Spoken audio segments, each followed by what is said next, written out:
नमस्ते दोस्तों, स्वागत है आप सभी का मेरे चैनल स्टोरी ई दिल में। आज मैं आपके लिए एक ऐसी कहानी लेकर आई हूं जो रोमांच, प्यार और सस्पेंस से भरी है। एक ऐसी दास्तान जहां किस्मत ने एक नया मोड़ लिया और हमारा नायक अपनी ही कहानी का विलन बन गया। अगर आपको ये कहानी पसंद आती है तो इसके सेकंड पार्ट के लिए कमेंट में अपनी राय जरूर दीजिएगा। और हाँ, अपना प्यार दिखाने के लिए वीडियो को लाइक करना बिल्कुल न भूलें। तो चलिए देर न करते हुए बढ़ते हैं आज की खास कहानी की तरफ। एक मौत का आगाज। इंसान की जिंदगी भी किसी किताब की तरह होती है जहां हर पन्ना पहले से लिखा होता है।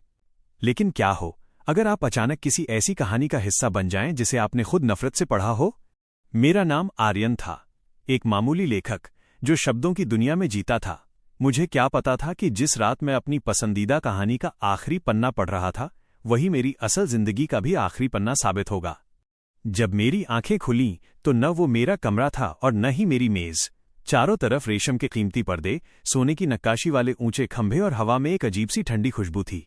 मैंने घबराकर सामने लगे विशाल आईने की ओर देखा। आईने में जो चेहरा था उसे देखकर मेरी रूह कांप गई।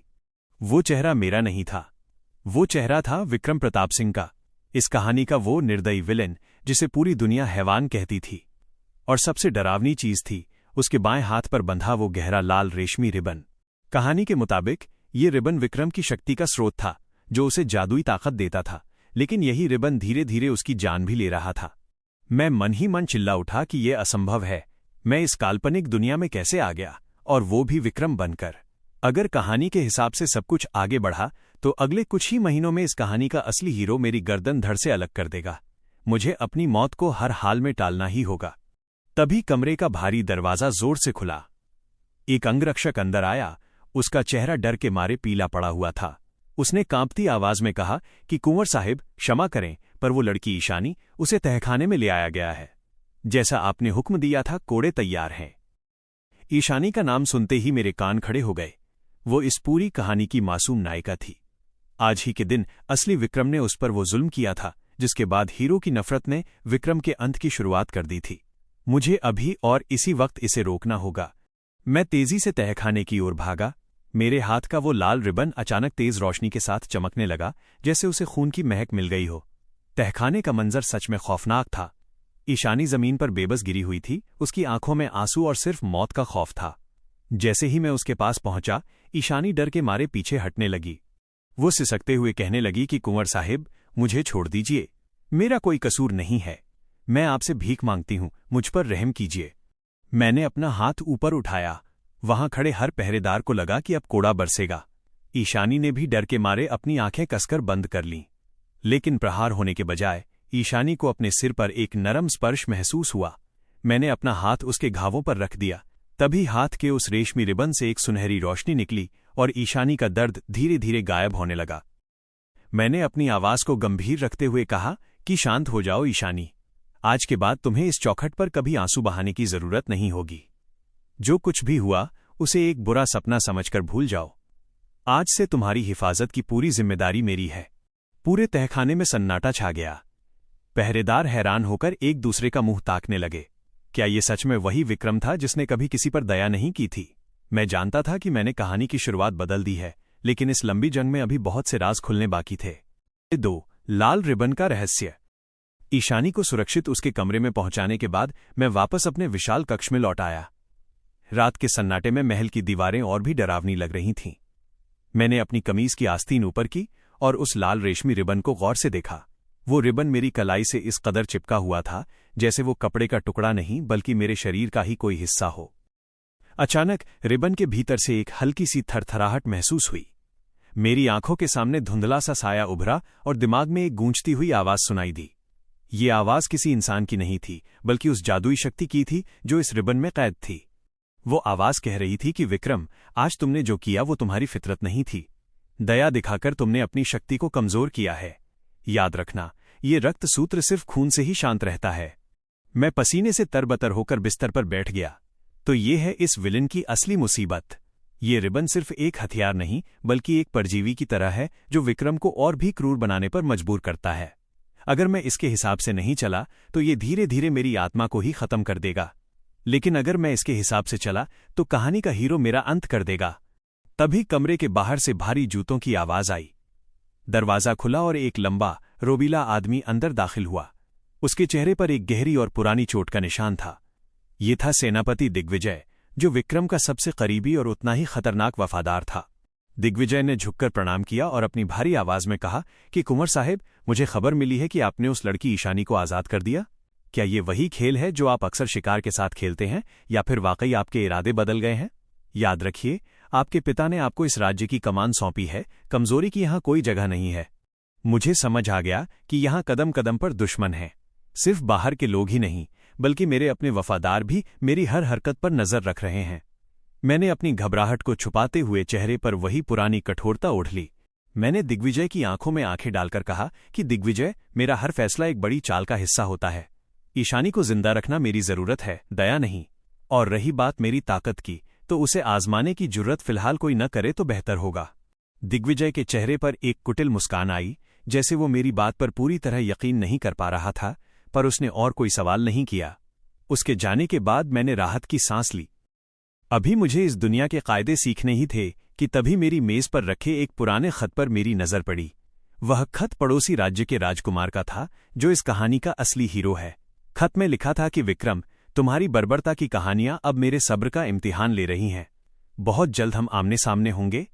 मैंने खत को मुट्ठी में भींच लिया। कहानी अब तेजी से उस मोड़ की तरफ बढ़ रही थी जहां मेरा मुकाबला मौत से होने वाला था। मुझे न केवल इस रिबन की भूख को शांत रखना था, बल्कि खुद को उस हीरो की नजर में भी बदलना था। तभी अचानक हाथ का वो लाल रिबन फिर से चमकने लगा, लेकिन इस बार उसकी चमक लाल नहीं बल्कि नीली थी। क्या ये रिबन मुझे कुछ और भी दिखाना चाहता था? अध्याय 3, नीली चमक और अनोखी शक्ति। कमरे की खिड़कियों से ठंडी हवा टकरा रही थी, लेकिन मेरे भीतर एक अजीब सी हलचल मची हुई थी। हाथ पर बंधा वो लाल रेशमी रिबन अब नीली रोशनी में नहाया हुआ था। मंगा कहानी के हिसाब से इस रिबन का रंग हमेशा खून जैसा लाल ही रहना चाहिए था। फिर ये अचानक नीला क्यों पड़ गया? क्या मेरे शरीर में आर्यन की आत्मा आने की वजह से इस जादुई शक्ति का स्वभाव भी बदल रहा था? मैंने डरते डरते अपना हाथ उस पुराने खत पर रखा जो राजकुमार हीरो ने भेजा था। जैसे ही रिबन ने उस कागज को छुआ, मेरे दिमाग में बिजली सी कौंधी। मेरी आंखों के सामने एक धुंधला सा दृश्य उभरने लगा, जैसे मैं भविष्य देख पा रहा था। मैंने देखा कि 2 दिन बाद महल के सालाना उत्सव में मुझ पर एक जानलेवा हमला होने वाला है। हमला करने वाला कोई बाहरी दुश्मन नहीं, बल्कि मेरा अपना ही एक वफादार सिपाही होगा। वह हमला मेरी पीठ पीछे से करेगा और उसी घाव की वजह से विक्रम यानी मैं पूरी तरह कमजोर पड़ जाएगा। ये देखकर मेरे माथे पर पसीना आ गया। तो ये है इस रिबन की असली और छिपी हुई ताकत। अगर मैं अपनी क्रूरता छोड़कर सही रास्ते पर चलने की कोशिश करूं, तो ये रिबन मुझे आने वाले खतरों से आगाह कर सकता है। ये रक्त सूत्र अब मेरे लिए सिर्फ एक बंधन नहीं, बल्कि एक सुरक्षा कवच बनता जा रहा था। अगली सुबह महल में उत्सव की तैयारियां जोर शोर से चल रही थीं। मैंने खुद को शांत दिखाने की कोशिश की, लेकिन मेरी नजरें हर सिपाही और हर सेवक का पीछा कर रही थीं। तभी मेरी नजर फिर से ईशानी पर पड़ी। वो महल के बागीचे में फूलों को पानी दे रही थी। उसकी दहशत अब कुछ कम लग रही थी, लेकिन जैसे ही उसने मुझे देखा, वो फिर से सहम गई। मैंने उसके पास जाकर अपनी आवाज को जितना हो सके उतना नरम रखा और पूछा कि ईशानी, क्या तुम्हें यहां कोई तकलीफ तो नहीं? अगर तुम्हें कुछ चाहिए हो तो बिना डरे मांग सकती हो। ईशानी ने अपनी नीची निगाहों से मुझे देखा। उसकी आंखों में अभी भी यकीन की कमी थी। उसने धीमी आवाज में कहा कि नहीं कुंवर साहिब, आपकी इनायत ही काफी है। बस मुझे ताज्जुब हो रहा है कि आप कल से इतने बदले हुए क्यों लग रहे हैं। लोग कहते हैं कि विक्रम प्रताप सिंह कभी किसी से सीधे मुंह बात नहीं करते। मैंने एक फीकी मुस्कान के साथ कहा कि वक्त और हालात बड़े बड़ों को बदल देते हैं ईशानी, शायद मेरा वक्त अब बदल रहा है। तभी पीछे से सेनापति दिग्विजय की भारी आवाज आई। उसने व्यंग्य भरे लहजे में कहा कि कुंवर साहिब, उत्सव की तैयारियां पूरी हो चुकी हैं। मेहमान आने शुरू हो गए हैं। आपके पिता महाराज भी आपका इंतजार कर रहे हैं। याद रखिएगा, आज आपकी बहादुरी का प्रदर्शन सबको देखना है। मैं जानता था कि दिग्विजय की इन बातों के पीछे कोई गहरा राज छिपा है। वो चाहता था कि मैं अपनी उसी पुरानी छवि में रहूं, ताकि दुनिया मुझसे नफरत करती रहे। लेकिन मैंने मन ही मन ठान लिया था कि उत्सव के दौरान होने वाले उस हमले को मैं न केवल रोकूंगा, बल्कि हमलावर के पीछे छिपे असली चेहरे को भी बेनकाब करूंगा। जैसे जैसे सूरज ढलने लगा और महल दीपकों की रोशनी से जगमगा उठा, मेरा दिल तेजी से धड़कने लगा। उत्सव शुरू हो चुका था और मौत का साया अब मेरे करीब पहुंच रहा था। क्या मैं उस नीली रोशनी के संकेत को सही साबित कर पाऊंगा, या फिर किस्मत मुझे फिर से उसी खौफनाक अंत की ओर ले जाएगी। अध्याय 4 उत्सव और षड्यंत्र। महल का मुख्य गलियारा दीपकों की रोशनी से जगमगा रहा था। हर तरफ रेशमी पर्दे और फूलों की सजावट थी, लेकिन मेरे मन में केवल वही डरावना दृश्य घूम रहा था जो मैंने नीली रोशनी में देखा था। संगीत की धुनें गूंज रही थीं और राज्य के बड़े बड़े सामंत और सेनापति अपनी तलवारें सजाकर आए थे। मैं ऊंचे सिंहासन पर बैठा था, पर मेरी नजरें भीड़ में मौजूद हर चेहरे को टटोल रही थीं। बगल में सेनापति दिग्विजय खड़ा था, जिसकी आंखों में एक अजीब सी चमक थी, जैसे वो मेरे गिरने का इंतजार कर रहा हो। तभी महाराज यानी विक्रम के पिता ने सभा को संबोधित किया और घोषणा की कि आज कुंवर विक्रम अपनी तलवारबाजी का जौहर दिखाएंगे। सभा तालियों की गड़गड़ाहट से गूंज उठी। मुझे नीचे उतरकर मैदान के बीचों बीच जाना था। जैसे ही मैं सिंहासन से उतरा, मेरे हाथ पर बंधा वो लाल रिबन अचानक हल्का सा कांपने लगा। ये संकेत था कि खतरा अब बिल्कुल करीब है। मैदान के बीच में खड़े होकर मैंने अपनी भारी तलवार म्यान से बाहर निकाली। सामने 4 कुशल योद्धा खड़े थे जिनसे मुझे मुकाबला करना था। मुकाबला शुरू हुआ। तलवारों के टकराने की आवाजें गूंजने लगीं। मैं अपनी पूरी कोशिश कर रहा था कि विक्रम के शरीर की फुर्ती का सही इस्तेमाल कर सकूं। तभी, जैसा कि मैंने भविष्य के संकेत में देखा था, एक सिपाही जो मेरे पीछे खड़ा था, उसने मुकाबला करने के बजाय अपनी कटार निकाली और मेरी पीठ की ओर लपका। वो सिपाही कोई और नहीं बल्कि दिग्विजय का सबसे खास आदमी था। पूरी सभा की सांसें थम गईं। ईशानी, जो दूर खड़ी ये सब देख रही थी, उसके मुंह से एक चीख निकल गई। उसे लगा कि आज विक्रम का अंत निश्चित है। लेकिन मैं तैयार था। जैसे ही उस सिपाही ने वार किया, मैंने बिजली की फुर्ती से खुद को घुमाया। मेरे हाथ के उस लाल रिबन से अचानक एक लाल और नीली मिली जुली रोशनी निकली, जिसने एक ढाल की तरह उस कटार को रोक दिया। कटार हवा में ही टूटकर गिर गई। मैंने झपट्टा मारकर उस सिपाही की गर्दन दबोच ली। पूरी सभा में सन्नाटा छा गया। महाराज अपनी जगह से खड़े हो गए और दिग्विजय का चेहरा सफेद पड़ गया। मैंने गरजती हुई आवाज में कहा कि विश्वासघात? मेरे ही महल में मेरी ही पीठ पीछे वार? क्या तुम्हें लगा था कि विक्रम प्रताप सिंह इतना कमजोर हो गया है कि वो अपनी मौत की आहट भी नहीं सुन पाएगा? वो सिपाही थरथर कांपने लगा और रहम की भीख मांगने लगा।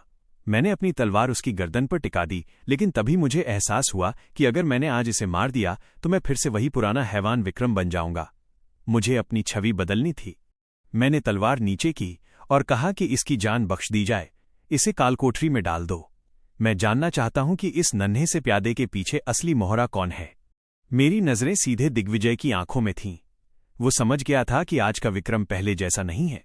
वो अब न केवल ताकतवर है, बल्कि वो चालें चलना भी सीख गया है। उत्सव का माहौल बदल चुका था। लोग अब मुझे नफरत से नहीं, बल्कि एक अजीब से सम्मान और डर के साथ देख रहे थे। ईशानी की आंखों में भी अब केवल खौफ नहीं था, बल्कि एक सवाल था कि आखिर ये चमत्कार कैसे हुआ। रात के अंधेरे में जब मैं अकेला अपने कमरे में पहुंचा तो वो रिबन फिर से शांत हो गया था। लेकिन मुझे पता था कि ये तो सिर्फ एक छोटी सी जीत थी। असली दुश्मन तो अब जागेंगे, क्योंकि उन्हें पता चल गया है कि विक्रम अब उनकी उंगलियों पर नाचने वाला खिलौना नहीं रहा। आधी रात का इकरार। उत्सव की वो भयानक रात बीत चुकी थी, लेकिन महल की आबोहवा में अभी भी तनाव घुला हुआ था। हर सिपाही की नजरें झुकी हुई थीं और गलियारों में फुसफुसाहटें गूंज रही थीं। राक्षस विक्रम ने एक गद्दार को जिंदा छोड़ दिया, ये खबर पूरे राज्य में आग की तरह फैल गई थी। मैं अपने कक्ष की बालकनी में खड़ा रात के सन्नाटे को देख रहा था। मेरे हाथ का वो लाल रिबन अब बिल्कुल शांत था, जैसे वो भी गहरी नींद में हो। तभी मुझे पीछे किसी की आहट महसूस हुई। मैंने मुड़कर देखा तो वहां ईशानी खड़ी थी। उसके हाथ में एक थाली थी जिसमें कुछ जड़ी बूटियां और मरहम रखा था। वो हिचकिचा रही थी। उसकी उंगलियां थाली के किनारों को कसकर पकड़े हुए थीं। मैंने धीमी आवाज में पूछा कि ईशानी, इतनी रात को यहां क्या कर रही हो? तुम्हें तो अब तक सो जाना चाहिए था। ईशानी ने अपनी नजरें जमीन पर टिकाए हुए कहा कि कुंवर साहेब, मैंने देखा था कि उत्सव के दौरान उस सिपाही की कटार आपकी आस्तीन को चीरती हुई निकल गई थी। भले ही चोट गहरी ना हो, पर जहर का खतरा हो सकता है। मैं बस ये मरहम लगाने आई थी। मैं हैरान रह गया। जिस लड़की को मैंने यानी असली विक्रम ने इतना तड़पाया था, वही आज मेरी फिक्र कर रही थी। मैंने उसे अपने पास आने का इशारा किया। जैसे ही उसने मेरे घाव पर मरहम लगाना शुरू किया, उसके हाथ कांप रहे थे। मैंने गौर किया कि उसके खुद के हाथों पर अभी भी उन बेड़ियों के निशान थे जो असली विक्रम ने उसे पहनाई थी। मेरा दिल ग्लानि से भर गया। मैंने धीरे से कहा कि ईशानी, मुझे माफ कर देना उन तमाम जख्मों के लिए जो मैंने तुम्हें दिए हैं। मैं जानता हूं कि सिर्फ माफी शब्द उन निशानों को नहीं मिटा सकता, पर मैं अब वो इंसान नहीं रहा जिसे तुम जानती थी। ईशानी के हाथ अचानक रुक गए। उसने अपनी बड़ी बड़ी आंखों से मेरी ओर देखा। उसकी आंखों में आंसू तैरने लगे थे। उसने रुंधी हुई आवाज में पूछा कि आप ऐसा क्यों कह रहे हैं कुंवर साहिब? कल तक तो आप मेरी चीखों पर मुस्कुराते थे, और आज आप अपनी जान की बाजी लगाकर मेरी हिफाजत कर रहे हैं। आप सच में कौन हैं? क्या आप वाकई वही विक्रम हैं? उसके इस सवाल ने मेरे रोंगटे खड़े कर दिए। क्या उसे शक हो गया था कि मैं आर्यन हूं? मैंने गहरी सांस ली और उसका हाथ पकड़कर कहा कि समझ लो कि उस पुराने विक्रम की मौत हो चुकी है। अब जो तुम्हारे सामने खड़ा है वो अपनी आखिरी सांस तक इस राज्य और तुम्हारी रक्षा करेगा। ईशानी ने कुछ नहीं कहा, पर उसकी खामोशी में एक अजीब सा सुकून था। उसने मरहम लगाया और चुपचाप वहां से चली गई। लेकिन जैसे ही वो दरवाजे से बाहर निकली, मेरे हाथ का वो लाल रिबन अचानक तेजी से धड़कने लगा। ये वो नीली रोशनी नहीं थी जो खतरा बताती थी, बल्कि ये एक काली परछाई जैसी चमक थी। अचानक कमरे की मशालें फड़फड़ाने लगीं और बुझ गईं। अंधेरे में मुझे एक परछाई दिखाई दी जो खिड़की के पास खड़ी थी। वो कोई और नहीं, सेनापति दिग्विजय था। दिग्विजय ने अंधेरे से ही कहा कि कुंवर साहिब, भावुकता कमजोर राजाओं का गहना होती है। आपने उस सिपाही को छोड़कर बहुत बड़ी गलती की है। वह मर चुका है। मैं चौंक गया और चिल्लाया कि क्या? उसे तो कालकोठरी में रखा गया था। दिग्विजय ने ठंडी मुस्कान के साथ कहा कि कालकोठरी की दीवारें अक्सर गवाहों का दम घोट देती हैं। अब कोई सबूत नहीं बचा कि उसे किसने भेजा था। और हां, याद रखिएगा, वो रक्त सूत्र जो आपकी कलाई पर है, वो दया से नहीं, नफरत से पलता है। अगर आप इसे खून नहीं देंगे तो ये आपका खून पीना शुरू कर देगा। दिग्विजय वहां से गायब हो गया, लेकिन उसकी बातें मेरे कानों में गूंजती रहीं। मुझे एहसास हुआ कि ये लड़ाई सिर्फ बाहरी दुश्मनों से नहीं है, बल्कि उस जादुई रिबन की भूख और दिग्विजय की साजिशों से भी है। अब मुझे जल्द ही कुछ ऐसा करना था जिससे मैं इस राज्य पर अपनी पकड़ मजबूत कर सकूं, वरना अगला नंबर मेरा हो सकता था। अध्याय 6, सिंहासन का काला रहस्य। दिग्विजय की उन खौफनाक बातों ने मेरी रातों की नींद उड़ा दी थी।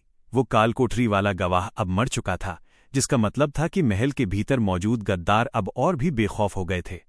मुझे समझ आ गया था कि अगर मुझे अपनी जान बचानी है तो मुझे इस विक्रम के अतीत के उन पन्नों को पलटना होगा जिन्हें अब तक छिपाकर रखा गया था। अगली सुबह मैं महल के उस प्रतिबंधित हिस्से की ओर बढ़ा जहां शाही अभिलेखागार यानी पुरानी पोथियां रखी जाती थीं। वहां धूल और जालों के बीच सन्नाटा पसरा हुआ था। जैसे ही मैंने एक पुरानी तिजोरी को छूने की कोशिश की, मेरे हाथ पर बंधा वो लाल रिबन अचानक तेजी से धड़कने लगा। इस बार उसकी चमक न तो लाल थी और न ही नीली। वो एक गहरी बैंगनी पर्पल रोशनी छोड़ रहा था। ये एक संकेत था कि मैं किसी बहुत बड़े राज के करीब हूं। मैंने एक गुप्त दराज को खोला जिसमें एक पुरानी और जर्जर डायरी रखी थी। वो डायरी मेरे पिता यानी महाराज की थी। जैसे जैसे मैंने उसके पन्ने पलटे, मेरे पैरों तले जमीन खिसक गई। डायरी में लिखा था कि ये रक्तसूत्र कोई वरदान नहीं, बल्कि एक सौदा है। पीढ़ी दर पीढ़ी हमारे खानदान का सबसे बड़ा वारिस अपनी आत्मा का एक हिस्सा इस रेशमी धागे को सौंप देता है ताकि हमारा राज्य अजेय रहे। लेकिन इसकी कीमत बहुत भारी है। हर अमावस्या को इसे एक मासूम की बलि चाहिए होती है। मेरे हाथ कांपने लगे। तो क्या असली विक्रम इसलिए इतना क्रूर था? क्या वो इस रिबन की भूख मिटाने के लिए बेगुनाहों का खून बहाता था? और क्या अगली अमावस्या को अब मुझे भी यही करना होगा? तभी पीछे से एक भारी और जानी पहचानी आवाज आई। वह महाराज थे। उनके चेहरे पर वो ममता नहीं थी जो एक पिता की आंखों में होनी चाहिए, बल्कि वहां एक पत्थर जैसी कठोरता थी। महाराज ने ठंडी आवाज में कहा कि विक्रम, तुमने वो देख लिया जिसे तुम्हें कभी नहीं देखना चाहिए था। अब जब तुम सच जान गए हो तो तुम्हें यह भी समझ लेना चाहिए कि तुम इस सौदे से पीछे नहीं हट सकते। अगर अमावस्या तक इस रक्तसूत्र को उसकी खुराक नहीं मिली तो ये तुम्हें अंदर से सुखाकर राख कर देगा। मैंने हिम्मत जुटाकर कहा कि पिताजी, ये शक्ति नहीं, ये तो एक अभिशाप है। मैं किसी मासूम की जान लेकर अपनी जिंदगी नहीं बचाऊंगा। क्या कोई और रास्ता नहीं है? महाराज ने एक कड़वी मुस्कान के साथ कहा कि रास्ता सिर्फ एक ही है, पर वो मौत से भी बदतर है। तुम्हें उस प्राचीन गुफा में जाना होगा जहां से हमारे पूर्वजों ने ये धागा हासिल किया था, लेकिन वहां से आज तक कोई जिंदा वापस नहीं आया। मैं समझ गया कि मेरे पास वक्त बहुत कम है। अमावस्या में केवल 3 दिन बाकी थे। अगर मैंने कुछ नहीं किया तो या तो मैं एक कातिल बन जाऊंगा या फिर मेरी मौत निश्चित थी। उसी शाम जब मैं वापस लौट रहा था, मैंने देखा कि ईशानी मेरी राह देख रही थी। उसके हाथ में एक छोटा सा रक्षा कवच था जो उसने मंदिर से मेरे लिए मंगवाया था। ईशानी ने डरते हुए कहा कि कुंवर साहिब, आप आज बहुत परेशान लग रहे हैं। मैंने सुना है कि आप उस पुरानी गुफा की ओर जाने की सोच रहे हैं। कृपया वहां मत जाइए। लोग कहते हैं कि वहां रूहें भटकती हैं। मैंने ईशानी के सिर पर हाथ रखा और कहा कि ईशानी, कभी कभी अपनी तकदीर बदलने के लिए मौत के साए से भी लड़ना पड़ता है। बस मुझ पर भरोसा रखना। उस रात मैंने अपना सामान बांधा और अपनी तलवार तैयार की। मुझे उस गुफा की ओर निकलना था, लेकिन मुझे नहीं पता था कि दिग्विजय और महाराज की नजरें मुझ पर टिकी हुई थीं। वे देखना चाहते थे कि क्या नया विक्रम वाकई उस मौत की गुफा को फतह कर पाता है या फिर वहीं उसका अंत हो जाता है। अध्याय 7, मौत की गुफा और परछाई का युद्ध। आधी रात का समय था। चांद बादलों के पीछे छिप गया था, जैसे वो भी उस खौफनाक गुफा का मंजर नहीं देखना चाहता हो। मैं अपने घोड़े पर सवार होकर शून्य घाटी की ओर बढ़ रहा था, जहां वो प्राचीन गुफा स्थित थी। हवा में एक अजीब सी सड़न और पुरानी ठंडी गंध थी। जैसे ही मैं गुफा के मुहाने पर पहुंचा, मेरे हाथ का वो लाल रिबन तेजी से जलने लगा। उसकी चुभन इतनी तेज थी कि मुझे लगा जैसे मेरी खाल उधड़ जाएगी। मैंने मशाल जलाई और अंधेरी गुफा के भीतर कदम रखा। अंदर की दीवारें गीली थीं और उन पर अजीब सी आकृतियां बनी हुई थीं, जैसे हजारों साल पहले किसी ने अपनी चीखें यहां पत्थरों पर उकेर दी हों। अचानक पीछे से एक भारी पत्थर गिरा और गुफा का दरवाजा बंद हो गया। अब बाहर जाने का कोई रास्ता नहीं था। तभी गुफा के सन्नाटे में एक गूंज सुनाई दी। ये किसी इंसान की आवाज नहीं थी, बल्कि मेरी ही आवाज थी। अंधेरे से एक साया उभर कर सामने आया। जब मशाल की रोशनी उस पर पड़ी तो मेरे होश उड़ गए। मेरे सामने जो खड़ा था वो बिल्कुल मेरी तरह दिखता था। वही कद काठी, वही राजसी लिबास और वही चेहरा, पर उसकी आंखों में वो इंसानियत नहीं थी जो मुझमें आर्यन में थी। उसकी आंखें खून की तरह लाल थीं और उसके हाथ का रिबन साक्षात आग की तरह दहक रहा था। वो साया बोला, तो तुम हो वो कमजोर रूह जो मेरी जगह लेने की कोशिश कर रही है। मैं असली विक्रम प्रताप सिंह हूं, इस शरीर का असली मालिक। मैं हक्का बक्का रह गया। तो क्या असली विक्रम मरा नहीं था? क्या वो इस रिबन के भीतर एक परछाई बनकर कैद था? उस परछाई ने अपनी तलवार निकाली और मुझ पर हमला कर दिया। तलवारों के टकराने की आवाज पूरी गुफा में गूंज उठी। वो साया मेरी हर चाल जानता था। उसने मुझे दीवार से सटा दिया और कहा, तुम दया की बात करते हो? तुम ईशानी को बचाना चाहते हो? इस दुनिया में सिर्फ ताकतवर ही जीवित रहता है। अपनी आत्मा मुझे सौंप दो, वरना ये गुफा तुम्हारी कब्र बन जाएगी। मैं हार मानने ही वाला था कि तभी मुझे ईशानी का वो रक्षा कवच याद आया जो उसने मुझे दिया था। मैंने अपनी पूरी मानसिक शक्ति बटोरी और चिल्लाकर कहा, नहीं, तुम सिर्फ एक बीता हुआ कल हो। यह शरीर अब मेरा है और मैं इसे तुम्हारी नफरत की आग में नहीं जलने दूंगा। अचानक मेरे हाथ का वो रिबन जो अब तक लाल था, पूरी तरह से सफेद रोशनी में बदल गया। वो रोशनी इतनी तेज थी कि उस काली परछाई की आंखें चुंधिया गईं। मैंने अपनी तलवार सीधे उस साये के सीने के पार कर दी। वो परछाई धीरे धीरे धुएं में बदलने लगी। मरते मरते उसने एक आखिरी बात कही, तुमने मुझे तो हरा दिया, पर याद रखना, इस रिबन का असली मालिक अभी भी महल में बैठा है। संभल कर रहना विक्रम, असली खेल तो अब शुरू होगा। जैसे ही वो साया गायब हुआ, गुफा की दीवारें हिलने लगीं। फर्श पर एक गुप्त रास्ता खुल गया, जहां एक प्राचीन स्वर्ण पात्र रखा था। उस पात्र में एक नीला तरल पदार्थ था। जैसे ही मैंने उसे छुआ, मुझे एहसास हुआ कि यही वो औषधि है जो इस रिबन की भूख को हमेशा के लिए खत्म कर सकती है। लेकिन तभी मुझे गुफा के बाहर से घोड़ों के दौड़ने की आवाज आई। दिग्विजय और उसके सैनिक गुफा के बाहर पहुंच चुके थे। उन्हें लगा था कि मैं अब तक मर चुका हूंगा। मैंने उस स्वर्ण पात्र को अपने पास छिपाया और गुफा के टूटे हुए रास्ते से बाहर निकलने का रास्ता ढूंढने लगा। मुझे जल्द से जल्द महल पहुंचना था, क्योंकि अब मुझे पता चल गया था कि असली विलन कोई परछाई नहीं, बल्कि वो इंसान है जिस पर मैंने सबसे ज्यादा भरोसा किया था। 8. गद्दार का मुखौटा। गुफा के पिछले रास्ते से बाहर निकलते ही ठंडी हवा ने मेरे चेहरे को छुआ। मेरे हाथ में वो प्राचीन स्वर्ण पात्र था, जिसकी नीली औषधि इस रक्त सूत्र के श्राप को शांत कर सकती थी। लेकिन जैसे ही मैं अपनी हवेली की गुप्त राह से महल के करीब पहुंचा, मुझे चारों तरफ सन्नाटा महसूस हुआ। ये सन्नाटा सुकून वाला नहीं, बल्कि किसी तूफान के आने से पहले की खामोशी थी। मैंने चुपके से महाराज के निजी कक्ष की ओर रुख किया। मुझे शक था कि गुफा की उस परछाई ने मरते वक्त जिस असली मालिक का जिक्र किया था, वो राज इसी कमरे में दफन है। जैसे ही मैंने भारी पर्दों के पीछे से अंदर झांका, मेरे रोंगटे खड़े हो गए। कमरे के बीचों बीच सेनापति दिग्विजय खड़ा था और उसके सामने कोई और नहीं बल्कि ईशानी खड़ी थी। ईशानी के हाथ बंधे हुए थे और उसके चेहरे पर खौफ साफ दिख रहा था। दिग्विजय एक क्रूर मुस्कान के साथ कह रहा था कि ईशानी, रोने से कुछ नहीं होगा। आज अमावस्या की रात है। विक्रम तो गुफा की गहराइयों में दफन हो चुका होगा। अब इस रक्त सूत्र को उसकी खुराक तुमसे ही मिलेगी, और जैसे ही मैं इस धागे को अपने हाथ पर बांधूंगा, इस राज्य का असली राजा मैं बन जाऊंगा। मैं दंग रह गया। तो ये पूरी साजिश दिग्विजय की थी। उसने ही मेरे पिता को गुमराह किया था, और वही इस श्रापित धागे का असली लालची था। उसने ईशानी को बलि के लिए चुना था, ताकि वो उस जादुई शक्ति को खुद हासिल कर सके। ईशानी सिसकते हुए कह रही थी कि कुंवर साहिब जरूर आएंगे। वो अब वो इंसान नहीं रहे जो आप समझते हैं। वो मुझे बचाने जरूर आएंगे। दिग्विजय जोर से हंसा और बोला कि वो मर चुका है ईशानी, अब कोई तुम्हें नहीं बचा सकता। तभी मैंने अपनी तलवार म्यान से बाहर निकाली और जोर से चिल्लाया कि गलत फहमी में मत रहो दिग्विजय। यमराज के दरवाजे से लौटकर आया हूं, सिर्फ तुम्हारी मौत का पैगाम लेकर। कमरे का दरवाजा धड़ाम से खुला। दिग्विजय चौंक कर पीछे हटा। उसकी आंखों में मुझे जिंदा देखकर साक्षात मौत का डर दिख रहा था। उसने फौरन अपने सैनिकों को आवाज दी, लेकिन कोई नहीं आया। मैंने पहले ही पहरेदारों को छका दिया था। मैंने अपनी जेब से वो स्वर्ण पात्र निकाला और उसकी नीली औषधि अपनी कलाई के उस लाल रिबन पर छिड़क दी। अचानक एक कान फोड़ देने वाली चीख सुनाई दी। वो चीख उस रिबन के भीतर कैद शैतानी रूह की थी। लाल रिबन धीरे धीरे पिघलने लगा और एक चमकदार सुनहरे धागे में बदल गया। अब वो रिबन मेरी जान नहीं ले रहा था, बल्कि वो मेरी इच्छा शक्ति के वश में था। दिग्विजय ने अपनी तलवार निकाली और मुझ पर पागलपन की हद तक हमला किया। हमारी तलवारें टकराईं और चिंगारियां निकलने लगीं, पर इस बार मेरे पास सिर्फ ताकत नहीं, बल्कि उस औषधि की पवित्र शक्ति भी थी। मैंने एक ही वार में दिग्विजय की तलवार के 2 टुकड़े कर दिए और उसे जमीन पर पटक दिया। मैंने ईशानी की बेड़ियां काटीं। वो दौड़कर मेरे पीछे छिप गई।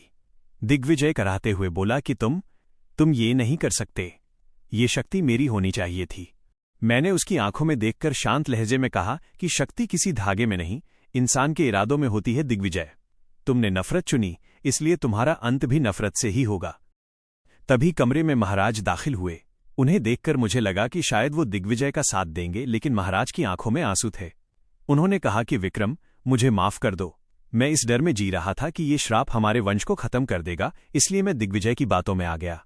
तुमने आज न सिर्फ खुद को, बल्कि हमारे पूरे खानदान को इस पाप से मुक्त कर दिया है। महल के बाहर सूरज की पहली किरण निकलने वाली थी। ईशानी ने मेरी ओर देखा। उसकी आंखों में अब डर नहीं, बल्कि एक गहरा भरोसा था। लेकिन तभी उस सुनहरे हो चुके धागे ने एक अजीब सी धमक दी। मुझे एहसास हुआ कि भले ही दिग्विजय हार गया हो, पर इस नॉवेल की दुनिया के असली हीरो को अभी तक ये नहीं पता था कि विलन बदल चुका है, और वो हीरो अब अपनी सेना लेकर महल की सरहदों तक पहुंच चुका था। 10 तलवारों की गूंज और शांति का हाथ।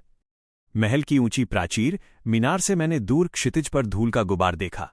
हजारों मशालें जल रही थीं और घोड़ों के टापों की आवाज जमीन को हिला रही थी। ये सेना किसी मामूली दुश्मन की नहीं थी। यह आर्यावर्त के सबसे शक्तिशाली राजकुमार रुद्र प्रताप की सेना थी, वही राजकुमार जिसे इस कहानी का असली नायक हीरो माना जाता था। रुद्र ने कसम खाई थी कि वो विक्रम प्रताप सिंह के अत्याचारों का अंत कर देगा। उसे नहीं पता था कि जिस विक्रम से वो लड़ने आया है वो अब बदल चुका है। महल के भीतर खलबली मच गई। सिपाही अपनी ढालें और भाले संभालने लगे। महाराज के चेहरे पर चिंता की लकीरें गहरी हो गईं। उन्होंने मुझसे कहा कि विक्रम, रुद्र की सेना अजेय है। अगर आज युद्ध हुआ तो श्रीपुरम की गलियां खून से लाल हो जाएंगी। क्या तुम तैयार हो? मैंने अपनी कलाई पर बंधे उस अब सुनहरे हो चुके धागे को देखा। उसने एक ठंडी और शांत रोशनी छोड़ी। मैंने महाराज से कहा कि आज युद्ध तलवारों से नहीं, शब्दों से होगा। मैं अकेले महल के भारी लोहे के दरवाजे से बाहर निकला। निहत्था, बिना किसी हथियार के, सामने हजारों सैनिकों के बीच ऊंचे सफेद घोड़े पर रुद्र प्रताप खड़ा था। उसकी आंखों में आग थी और हाथ में वो प्रसिद्ध सूर्य तलवार थी जिसकी चमक अंधेरे को चीर रही थी। रुद्र ने गरजते हुए कहा कि विक्रम, बाहर निकलकर अपनी आखिरी प्रार्थना कर ले। ईशानी को आजाद कर और अपने गुनाहों का हिसाब दे, वरना आज इस महल की एक ईंट भी सलामत नहीं रहेगी। मैं शांत कदमों से उसके करीब पहुंचा। रुद्र के सैनिकों ने अपनी कमानें तान ली, पर मैंने अपना हाथ ऊपर उठाकर उन्हें रुकने का इशारा किया। मैंने रुद्र की आंखों में आंखें डालकर कहा कि राजकुमार रुद्र, आप यहां जिस विक्रम को मारने आए हैं वो मर चुका है। अगर आपको ईशानी की फिक्र है तो वो महल के भीतर सुरक्षित है और उसे किसी ने कैद नहीं किया है। रुद्र को अपनी कानों पर यकीन नहीं हुआ। उसने अपनी तलवार मेरी गर्दन पर टिका दी और कहा कि ये तुम्हारी कौन सी नई चाल है? तुम जैसे दरिंदे की जुबान पर यकीन करना मौत को दावत देना है। तभी महल के दरवाजे से ईशानी बाहर आई। उसने दौड़कर रुद्र और मेरे बीच आकर खड़ी हो गई। ईशानी ने कांपती पर साफ आवाज में कहा कि रुक जाइए राजकुमार, कुंवर विक्रम ने मुझे बचाया है। उन्होंने न केवल मुझे बल्कि इस पूरे राज्य को सेनापति दिग्विजय के काले जादू से आजाद कराया है। अगर आज आप उन पर वार करेंगे तो आप एक गुनहगार को नहीं बल्कि एक रक्षक को मारेंगे। रुद्र का हाथ कांपने लगा। उसने अपनी तलवार नीचे की, पर उसका शक अभी गया नहीं था। उसने मुझसे पूछा कि अगर तुम बदल गए हो विक्रम, तो ये सुनहरा धागा तुम्हारी कलाई पर क्या कर रहा है? लोग कहते हैं कि ये विलन की पहचान है। मैंने मुस्कुराकर कहा कि ये अब पहचान नहीं, मेरा प्रायश्चित है। अगर आप सच में शांति चाहते हैं तो अपनी सेना को पीछे हटा लीजिए। श्रीपुरम अब आपका दुश्मन नहीं, मित्र बनना चाहता है। रुद्र ने गहरी सांस ली और अपनी तलवार म्यान में डाल दी। उसने कहा कि मैं 3 दिन यहां रुकूंगा। अगर इन 3 दिनों में मुझे तुम्हारी बातों में रत्ती भर भी झूठ लगा तो मेरा अगला वार तुम्हारी गर्दन पर होगा। रुद्र अपनी सेना के साथ महल में मेहमान बनकर दाखिल हुआ, पर मुझे पता था कि असली खतरा अभी टला नहीं है। महल की एक अंधेरी कोठरी में दिग्विजय अब भी जिंदा था और उसकी आंखों में हार की नहीं बल्कि एक और गहरी साजिश की चमक थी। उस रात जब सब सो रहे थे, मेरे कान में फिर से वही अजीब सी फुसफुसाहट सुनाई दी। वो आवाज इस दुनिया की नहीं थी। वो कह रही थी कि आर्यन, तुमने कहानी को मोड़ तो दिया है, पर किताब का लेखक तुम्हारी इस गुस्ताखी को कभी माफ नहीं करेगा। अध्याय 11 है अदृश्य लेखक की चेतावनी। महल की रात जितनी शांत दिख रही थी, मेरे भीतर का शोर उतना ही तेज था। राजकुमार रुद्र अपनी सेना के साथ महल के अतिथि कक्षों में विश्राम कर रहे थे, लेकिन मेरी आंखों से नींद कोसों दूर थी। कलाई पर बंधा वो सुनहरा धागा अब हल्का हल्का गर्म होने लगा था, जैसे वो मुझे किसी अनहोनी का संकेत दे रहा हो। मैं खिड़की के पास खड़ा था, तभी अचानक कमरे की सारी मशालें एक साथ बुझ गईं। पूरे कमरे में घना अंधेरा छा गया, इतना घना कि मुझे अपना हाथ भी दिखाई नहीं दे रहा था। हवा में एक अजीब सी गूंज पैदा हुई, जैसे कोई कागज पर कलम चला रहा हो। खर खर की वो आवाज मेरे कान के बिल्कुल पास थी। फिर दीवार पर चमकते हुए अक्षरों में कुछ शब्द उभरने लगे। वे शब्द देवनागरी में थे, पर उनकी चमक डरावनी थी। दीवार पर लिखा था, आर्यन, तुम इस कहानी के नायक नहीं हो। पन्ने पलटने का अधिकार सिर्फ मेरा है। अगर तुमने कहानी का अंत बदलने की कोशिश की तो मैं पूरी किताब ही जला दूंगा। मेरे रोंगटे खड़े हो गए। तो इसका मतलब मेरा शक सही था। कोई ऐसी शक्ति थी जो इस पूरी दुनिया को नियंत्रित कर रही थी, और उसे मेरा ये बदलाव पसंद नहीं आ रहा था। मैंने चिल्लाकर अंधेरे से पूछा कि तुम कौन हो? सामने आओ। क्या तुम वही हो जिसने मुझे इस दुनिया में भेजा है? कोई जवाब नहीं आया। बस वो चमकते अक्षर धीरे धीरे लुप्त हो गए और मशालें फिर से जल उठीं। मैं पसीने से लथपथ फर्श पर गिर पड़ा। मुझे समझ आ गया था कि मेरी लड़ाई अब सिर्फ महल के गद्दारों या पड़ोसी राज्यों से नहीं थी, बल्कि उस अदृश्य लेखक से थी जो इस कहानी की तकदीर लिख रहा था। तभी बाहर गलियारे में तेज कदमों की आवाज आई। ईशानी दौड़ती हुई अंदर आई। उसका चेहरा सफेद पड़ा हुआ था। उसने कांपते हुए कहा कि कुंवर साहिब, जल्दी चलिए, कालकोठरी से एक भयानक चीख आई है। सेनापति दिग्विजय, वो गायब हो गया है। मैं ईशानी के साथ तुरंत कालकोठरी की ओर भागा। वहां पहुंचकर मैंने देखा कि पहरेदार बेसुध पड़े थे। कालकोठरी की सलाखें मुड़ी हुई थीं, जैसे किसी दैत्य ने उन्हें कागज की तरह मरोड़ दिया हो। दीवार पर खून से वही निशान बना था जो उस अदृश्य लेखक के संदेश के समय चमक रहा था। रुद्र भी अपनी तलवार लेकर वहां पहुंच गए। उन्होंने उस निशान को देखा और गंभीर होकर बोले कि विक्रम, ये साधारण विद्रोह नहीं है, ये प्राचीन छाया जादू है। दिग्विजय ने अपनी आत्मा किसी दुष्ट शक्ति को बेच दी है। वो अब महज एक इंसान नहीं रहा। रुद्र की बात सुनकर मुझे एहसास हुआ कि अब मुझे और रुद्र को मिलकर काम करना होगा। जिस हीरो और विलन को एक दूसरे का खून बहाना था, अब उन्हें एक साथ मिलकर इस दुनिया के अस्तित्व को बचाना था। मैंने रुद्र की ओर अपना हाथ बढ़ाया और कहा कि राजकुमार, शायद हमारी किस्मत में लड़ना नहीं बल्कि साथ मिलकर इस कहानी के असली दुश्मन का सामना करना लिखा है। क्या आप मेरा साथ देंगे? रुद्र ने कुछ पल मेरी आंखों में देखा, फिर मजबूती से मेरा हाथ थाम लिया। लेकिन तभी महल की छत जोरदार धमाके के साथ फटी और आसमान से काली राख गिरने लगी। उस राख के बीच से एक साया नीचे उतरा। वो दिग्विजय था, पर उसकी शक्ल अब पहचान में नहीं आ रही थी। उसकी आंखें पूरी तरह काली थीं और उसके पीछे काली छाया के पंख फड़फड़ा रहे थे। दिग्विजय की आवाज किसी पाताल की गहराई से आ रही थी कि लेखक ने मुझे नया किरदार दिया है, अंत का दूत, और आज इस कहानी का आखिरी अध्याय लिखा जाएगा। अध्याय 12, महायुद्ध और नई शक्ति का जन्म। महल की छत से गिरती वो काली राख ठंडी नहीं बल्कि दहकते हुए अंगारों जैसी थी। दिग्विजय, जो अब एक अंत का दूत बन चुका था, हवा में तैर रहा था। उसकी काली आंखों से नफरत की ज्वाला निकल रही थी। रुद्र ने अपनी सूर्य तलवार को मजबूती से पकड़ा और उसकी चमक से उस अंधेरे को चीरने की कोशिश की। रुद्र ने चिल्लाकर कहा कि विक्रम, संभल कर। ये अब वो इंसान नहीं रहा जिसे हम जानते थे। इसके पीछे किसी बहुत बड़ी और बुरी शक्ति का हाथ है। दिग्विजय ने एक भयानक अट्टहास किया और अपना हाथ हवा में लहराया। अचानक महल के फर्श से काली परछाइयां निकलने लगीं और सैनिकों के रूप में बदलने लगीं। वे छाया सैनिक थे जिन्हें साधारण तलवारों से मारना मुमकिन नहीं था। मैंने अपनी कलाई पर बंधे उस सुनहरे धागे को देखा। वो तेजी से धड़क रहा था, मानो वो मुझसे कुछ कहना चाह रहा हो। तभी मेरे दिमाग में उस अदृश्य लेखक की आवाज फिर से गूंजी कि अगर तुम कहानी बदलना चाहते हो तो तुम्हें अपनी रूह की कीमत चुकानी होगी। मैंने मन ही मन जवाब दिया कि अगर ईशानी और इस राज्य को बचाने के लिए मुझे अपनी रूह भी देनी पड़े तो मैं तैयार हूं। जैसे ही मैंने ये सोचा, मेरी कलाई का सुनहरा धागा अचानक टूटकर हवा में बिखर गया और एक लंबी चमकदार चाबुक विप में बदल गया। उस चाबुक से निकलने वाली रोशनी इतनी प्रखर थी कि आसपास की काली परछाइयां धुएं की तरह उड़ने लगीं।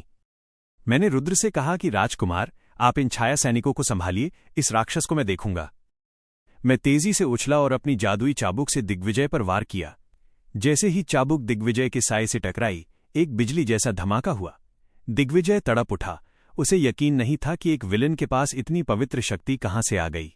युद्ध भीषण होता जा रहा था। रुद्र अपनी तलवार से हजारों सैनिकों का मुकाबला कर रहे थे, जबकि मैं और दिग्विजय आसमान और जमीन के बीच लड़ रहे थे। ईशानी दूर खड़ी ये सब देख रही थी। उसकी आंखों में मेरे लिए प्रार्थना थी। तभी दिग्विजय ने अपनी सारी काली शक्ति बटोरी और एक विशाल गोला बनाकर मेरी तरफ फेंका। मैंने अपनी चाबुक को एक ढाल की तरह घुमाया, लेकिन वो वार इतना शक्तिशाली था कि मैं पीछे की दीवार से जा टकराया। मेरे मुंह से खून निकल आया और आंखों के सामने अंधेरा छाने लगा। दिग्विजय हंसते हुए मेरे करीब आया और बोला कि तुम सिर्फ एक मोहरे हो आर्यन। लेखक ने तुम्हें यहां मरने के लिए भेजा है। अब विदा लो।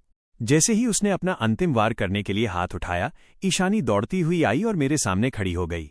उसने चिल्लाकर कहा कि नहीं, अगर तुम्हें इन्हें मारना है तो पहले मुझे मारना होगा। ईशानी के उस साहस को देखकर मेरे भीतर जैसे ज्वालामुखी फट पड़ा। मेरी आंखों से आंसू नहीं, बल्कि एक सुनहरी चमक निकलने लगी। अचानक मेरा पूरा शरीर उस सुनहरी रोशनी में समा गया। मुझे एहसास हुआ कि ये शक्ति नफरत से नहीं, बल्कि किसी को बचाने के जुनून से पैदा हुई थी। मैंने अपनी चाबुक को पूरी ताकत से जमीन पर पटका। एक जोरदार विस्फोट हुआ और महल की नींव हिल गई। उस रोशनी ने दिग्विजय के काले साए को अंदर से जलाना शुरू कर दिया। वो चीखता हुआ हवा में विलीन होने लगा और उसके जाते ही सारे छाया सैनिक गायब हो गए। महल में फिर से सन्नाटा छा गया, पर यह सन्नाटा जीत का था। मैं थककर जमीन पर बैठ गया। रुद्र मेरे पास आए और उन्होंने अपना हाथ मेरे कंधे पर रखा। उनकी आंखों में अब मेरे लिए पूरा सम्मान था। पर जैसे ही मैंने ऊपर आसमान की ओर देखा, वहां काली राख अभी भी गिर रही थी। दिग्विजय तो खत्म हो गया था, लेकिन हवा में लिखे वो शब्द अभी भी चमक रहे थे। दीवार पर लिखा था, अध्याय 12 समाप्त। लेकिन खेल अभी शुरू हुआ है। असली नायक की परीक्षा अब शुरू होगी। रुद्र ने उन शब्दों को पढ़ा और मुझसे पूछा कि विक्रम, ये लेखक कौन है जिसकी बात ये दीवारें कर रही हैं? मैंने गहरी सांस ली और कहा कि रुद्र, ये वो सच है जिसे हमें मिलकर खोजना होगा, क्योंकि हम अब सिर्फ एक कहानी के पात्र नहीं, बल्कि अपनी किस्मत के खुद लेखक बनने वाले हैं। अध्याय 13, अनजानी राह और शून्य का रहस्य। दिग्विजय की हार के बाद महल की दीवारें शांत तो हो गई थीं, लेकिन हवा में अभी भी उस अदृश्य लेखक की चेतावनी गूंज रही थी। महल की छतें टूटी हुई थीं और चारों तरफ तबाही के निशान थे। महाराज ने मुझसे कहा कि विक्रम, तुम जिस सच की तलाश में जा रहे हो, वो मौत के साए से भी ज्यादा अंधेरा हो सकता है। पर अब मैं तुम्हें रोकूंगा नहीं, क्योंकि तुम अब इस राज्य के रक्षक बन चुके हो। अगली सुबह सूरज की पहली किरण के साथ हम तीनों, मैं, रुद्र और ईशानी, महल के गुप्त द्वार से बाहर निकले। हमने साधारण कपड़े पहने थे ताकि कोई हमें पहचान न सके। रुद्र के पास उनकी सूर्य तलवार थी और मेरी कलाई पर अब वो सुनहरा धागा एक स्थिर और शांत चमक दे रहा था। ईशानी ने एक छोटा सा थैला कंधे पर लटकाया हुआ था, जिसमें कुछ पुरानी पोथियां और रास्ते के लिए जरूरी सामान था। उसने चलते चलते मुझसे पूछा कि कुंवर साहेब, हम जा कहाँ रहे हैं? उस लेखक का पता हमें कहाँ मिलेगा? मैंने दूर पहाड़ियों की ओर इशारा करते हुए कहा कि ईशानी, इस कहानी के पुराने पन्नों में एक जगह का जिक्र है, शून्य का मरुस्थल। कहते हैं कि वहां एक ऐसी गुफा है जहां समय रुक जाता है। अगर कोई उस लेखक से संपर्क कर सकता है तो वो जगह वही है। रुद्र ने अपने घोड़े की लगाम कसते हुए कहा कि मैंने भी उस जगह के बारे में सुना है। वहां जाने वाले कभी वापस नहीं आते। लोग कहते हैं कि वहां इंसान अपनी ही परछाई से डरने लगता है। विक्रम, क्या तुम्हें यकीन है कि हम सही कर रहे हैं? मैंने दृढ़ता से कहा कि हमारे पास कोई और रास्ता नहीं है रुद्र। अगर हम यहीं रहे तो वो लेखक फिर से कोई नया विलेन खड़ा कर देगा और इस बार शायद हम इतने भाग्यशाली न हों। हमारा सफर घने जंगलों और दुर्गम रास्तों से होकर गुजरा। जैसे जैसे हम शून्य के करीब पहुंच रहे थे, आसपास का माहौल बदलने लगा। पेड़ पौधे अपना रंग खो रहे थे और पक्षियों की चहचहाहट बंद हो गई थी। ऐसा लग रहा था जैसे हम किसी किताब के उन पन्नों पर चल रहे हों जहां स्याही सूख चुकी है। अचानक रास्ते के बीचों बीच एक बूढ़ा आदमी बैठा दिखाई दिया।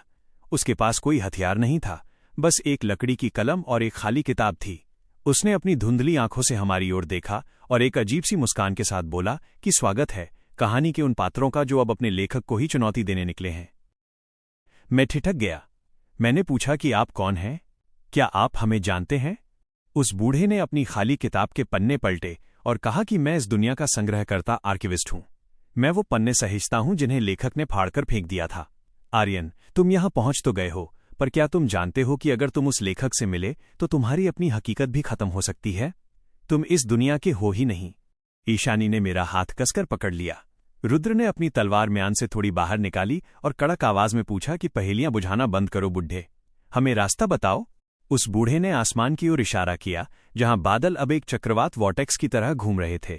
उसने कहा कि रास्ता तुम्हारे सामने है, पर इस रास्ते पर चलने के लिए तुम्हें अपनी सबसे प्यारी चीज की कुर्बानी देनी होगी।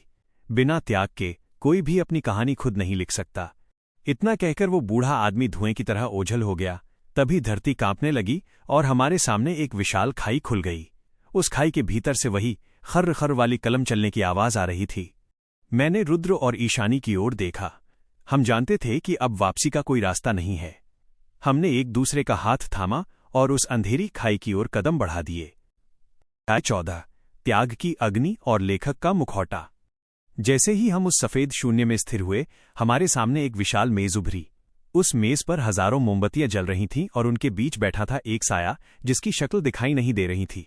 उसके हाथ में एक मोरपंख की कलम थी जो अपने आप कागज पर चल रही थी। वही खर्र खर्र की आवाज पूरे शून्य में गूंज रही थी। उस साय ने बिना सिर उठाए कहा, आर्यन, तुमने अपनी सीमा लांघ दी है। एक पात्र कभी अपने रचयिता के सामने खड़ा नहीं होता। तुम यहां क्या लेने आए हो? क्या तुम्हें अपनी मौत की जल्दी है? मैंने हिम्मत जुटाकर कदम आगे बढ़ाया और कहा, मैं यहां अपनी मौत मांगने नहीं बल्कि अपनी आजादी मांगने आया हूं। तुमने हमें अपनी उंगलियों पर नचाया, हमारे जज्बातों से खेला। ईशानी और रुद्र तुम्हारी कठपुतलियां नहीं हैं। लेखक हंसा, उसकी हंसी में कागज के फटने जैसी कड़वाहट थी। आजादी? इस दुनिया में आजादी की कीमत सिर्फ त्याग है। उस बूढ़े ने तुम्हें चेतावनी दी थी। अगर तुम इस कहानी को अपने हिसाब से खत्म करना चाहते हो तो तुम्हें अपनी सबसे कीमती चीज मुझे देनी होगी। रुद्र अपनी तलवार तानकर आगे बढ़ा, हमारी जान ले लो, पर इस दुनिया को चैन से जीने दो। लेखक ने धीरे से कलम घुमाई और रुद्र वहीं जड़ हो गया जैसे किसी ने उसे पत्थर का बना दिया हो। लेखक बोला, जान बहुत सस्ती चीज है रुद्र, मुझे वो चाहिए जिससे आर्यन की पहचान जुड़ी है। लेखक की नजर मेरी कलाई पर बंधे उस सुनहरे धागे पर गई। आर्यन, ये धागा तुम्हारी इस दुनिया से इकलौती कड़ी है। यही तुम्हारी शक्ति है और यही तुम्हें विलन बनने से बचाती है। अगर तुम इसे मुझे सौंप दो तो तुम साधारण इंसान बन जाओगे। तुम्हारे पास कोई जादुई शक्ति नहीं रहेगी, तुम कभी दोबारा लड़ नहीं पाओगे। क्या तुम तैयार हो? ईशानी ने रोते हुए मेरा हाथ पकड़ लिया। नहीं कुंवर साहेब, अगर आपने ये खो दिया तो दिग्विजय जैसे दुश्मन आपको एक पल में खत्म कर देंगे। ये आपकी आत्मा का हिस्सा है। मैंने ईशानी की आंखों में देखा। मुझे एहसास हुआ कि अगर मैं अपनी शक्ति नहीं छोड़ता तो लेखक इस कहानी को यहीं तबाह कर देगा। इन सबकी जान बचाने के लिए मेरा कमजोर होना जरूरी था। मैंने भारी मन से अपना हाथ आगे बढ़ाया। मुझे ये जादुई शक्ति नहीं चाहिए, मुझे बस एक ऐसा भविष्य चाहिए जहां हम अपनी मर्जी से जी सकें। ले लो इसे। जैसे ही मैंने ये कहा, वो सुनहरा धागा मेरी कलाई से टूटकर लेखक की कलम में समा गया। अचानक मुझे अपने शरीर में एक भयानक खालीपन महसूस हुआ। मेरी सारी जादुई ताकत, वो सुनहरी रोशनी सब गायब हो गई। मैं लड़खड़ाकर घुटनों के बल गिर पड़ा। मैं अब सिर्फ एक साधारण इंसान था। लेखक खड़ा हुआ। उसका चेहरा अब भी धुंधला था, पर उसकी आवाज में एक अजीब सा संतोष था। तुमने चुनाव कर लिया है आर्यन। अब तुम एक शक्तिहीन पात्र हो। देखते हैं कि बिना जादू के तुम अपनी नायिका और अपने राज्य को कैसे बचाते हो। अचानक एक तेज रोशनी हुई और हम तीनों वापस उसी शून्य के मरुस्थल में फेंक दिए गए। रुद्र वापस होश में आ गया था, पर मेरा हाथ अब खाली था। रुद्र ने मुझे सहारा देकर उठाया और कहा, विक्रम, तुमने बहुत बड़ा जोखिम लिया है। महल की सरहदों पर अब भी दुश्मन छिपे हो सकते हैं। बिना उस धागे के हम मुकाबला कैसे करेंगे? मैंने अपनी मुट्ठी कसी। भले ही जादू चला गया था, पर मेरा इरादा अब भी फौलादी था। मैंने कहा, अब हम जादू से नहीं, अपनी बुद्धि और हिम्मत से लड़ेंगे। लेखक को लगता है कि उसने मुझे कमजोर कर दिया, पर उसने मुझे आजाद कर दिया है। तभी दूर से हमें घोड़ों के टापों की आवाज सुनाई दी। ये दिग्विजय के बचे हुए वफादार सैनिक थे, जिन्हें पता चल गया था कि विक्रम प्रताप सिंह अब अपनी शक्तियां खो चुका है। अध्याय 15। साधारण मनुष्य का साहस।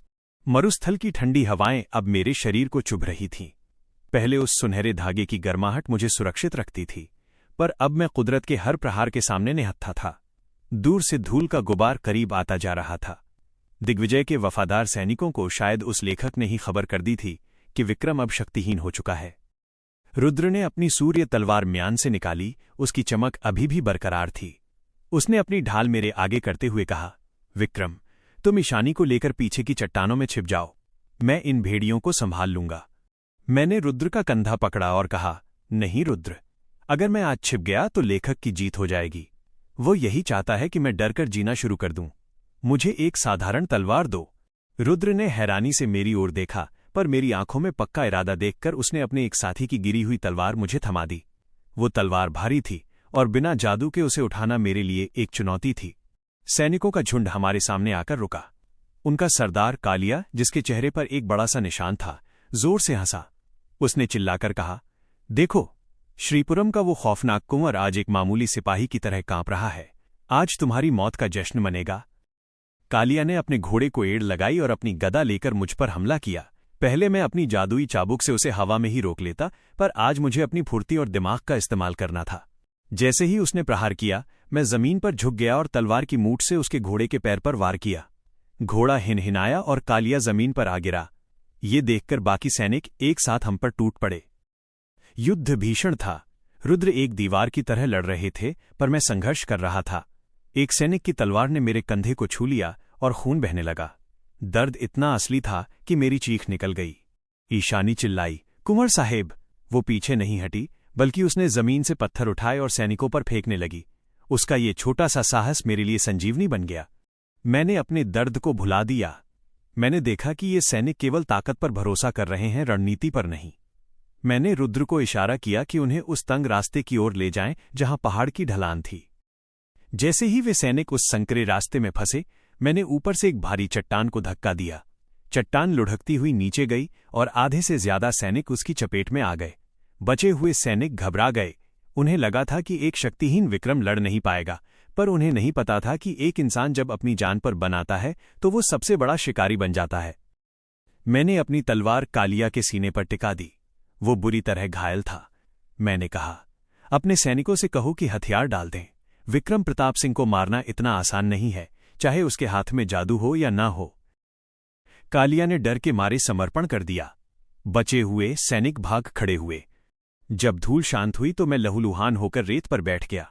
ईशानी दौड़कर आई और अपने दुपट्टे से मेरे घाव को बांधने लगी। उसकी आंखों में गर्व के आंसू थे। उसने धीरे से कहा, आज आप उस जादुई विक्रम से भी ज्यादा महान लग रहे हैं। रुद्र ने अपनी तलवार साफ करते हुए मुस्कुराकर कहा, मानना पड़ेगा विक्रम, तुम्हारी बुद्धि तुम्हारी शक्तियों से भी तेज है। लेकिन ये तो बस शुरुआत है। लेखक हमें चैन से बैठने नहीं देगा। तभी अचानक रेत पर गिरे हुए कालिया के खून से फिर से वही काले अक्षर उभरने लगे। अक्षर कह रहे थे, साधारण साहस की सराहना करता हूं, पर क्या तुम समय के चक्र को रोक पाओगे?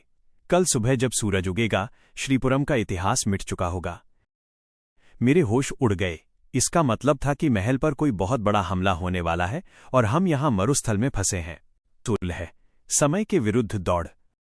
रेत पर लिखे उन खूनी अक्षरों को देखते ही रुद्र का चेहरा सख्त हो गया। उसने अपनी तलवार म्यान में डाली और दूर पहाड़ियों की ओर देखा। विक्रम, यहां से श्रीपुरम का रास्ता घोड़ों से भी 2 दिन का है। अगर लेखक की चेतावनी सच है तो हम कल सुबह तक किसी भी हाल में वहां नहीं पहुंच सकते। ईशानी के चेहरे पर घबराहट थी। क्या कोई और रास्ता नहीं है? क्या हम अपने घर को जलते हुए देखेंगे? मेरा घाव अभी भी रिस रहा था, पर दर्द से ज्यादा चिंता मुझे खाए जा रही थी। मैंने अपनी आंखें बंद की और उस मंगा कहानी के उन पन्नों को याद करने की कोशिश की जो मैंने पढ़े थे।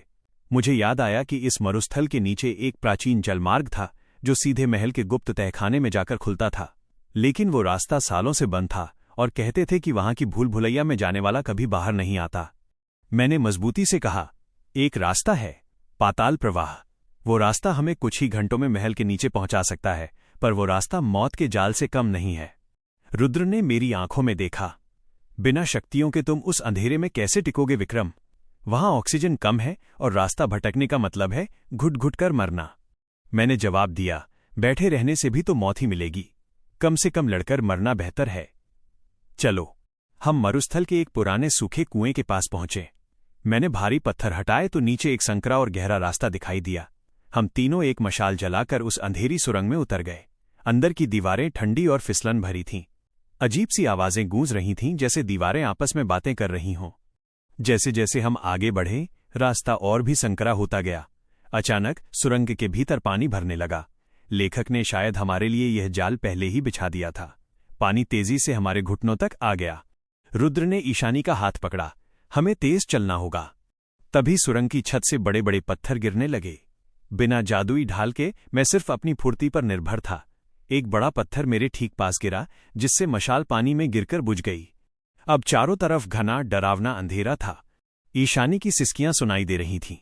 रुद्र ने चिल्लाकर पूछा, विक्रम, अब हम रास्ता कैसे ढूंढेंगे? हमें कुछ दिखाई नहीं दे रहा। अंधेरे में मुझे अचानक महसूस हुआ कि भले ही मेरा सुनहरा धागा जा चुका था, पर जहां वो बंधा था उस कलाई पर अभी भी एक हल्की सी सनसनाहट थी। मैंने अपना हाथ दीवार पर रखा। मुझे दीवार के पीछे बहती हवा की आहट सुनाई दी। मैंने कहा, आंखें बंद करो और मेरी आवाज का पीछा करो। लेखक हमारी आंखों को धोखा दे सकता है, पर वो हमारी रूह की दिशा को नहीं बदल सकता। मैंने बिना देखे कदम बढ़ाए। हर कदम एक जुआ था। अचानक मुझे सामने एक हल्की सी नीली रोशनी दिखाई दी। वो कोई जादू नहीं था, बल्कि महल के तहखाने में जलने वाले खास मशालों की रोशनी थी जो वेंटिलेशन पाइप से आ रही थी। हम पहुंच गए, मैंने चिल्लाकर कहा। जैसे ही हम सुरंग के आखिरी दरवाजे पर पहुंचे, हमने उसे अपनी पूरी ताकत से धक्का दिया। हम सीधे महल के गुप्त तहखाने में गिरे। बाहर सुबह की पहली किरण फूटने ही वाली थी। लेकिन जैसे ही हम ऊपर आए, हमारे कान फटने वाली आवाजों से भर गए। युद्ध शुरू हो चुका था। महल के बाहर लेखक की रची हुई एक विशाल छाया सेना ने धावा बोल दिया था। महाराज के सैनिक गाजर मूली की तरह कट रहे थे। महल के आंगन में खड़े होकर मैंने देखा कि आसमान लाल हो चुका था। उस लाल आसमान के बीच वही अदृश्य लेखक का साया खड़ा था, जिसके हाथ में अब एक बड़ी काली किताब थी। उसने गरजते हुए कहा, देर कर दी आर्यन। आज श्रीपुरम का आखिरी अध्याय लिखा जा चुका है। अब तुम सिर्फ तबाही के गवाह बनोगे। मैंने अपनी टूटी हुई तलवार उठाई और लहूलुहान हालत में भी मुस्कुराया। अभी आखिरी शब्द मैंने नहीं बोला है, लेखक। अध्याय 17 है, कलम बनाम संकल्प। महल के आंगन में लाशों का ढेर लगा था और आसमान से गिरती काली राख ने सुबह के उजाले को निगल लिया था। महाराज घायल होकर एक खंभे के सहारे टिके थे और उनके सैनिक हार मान चुके थे। सामने वो अदृश्य लेखक खड़ा था, जिसकी काली किताब के पन्ने हवा में फड़फड़ा रहे थे। जैसे जैसे वो लिख रहा था, महल की दीवारें ढह रही थीं। रुद्र ने अपनी सूर्य तलवार संभाली और चीखते हुए छाया सैनिकों पर टूट पड़े।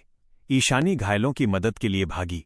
अब मैदान में मैं और वो लेखक आमने सामने थे।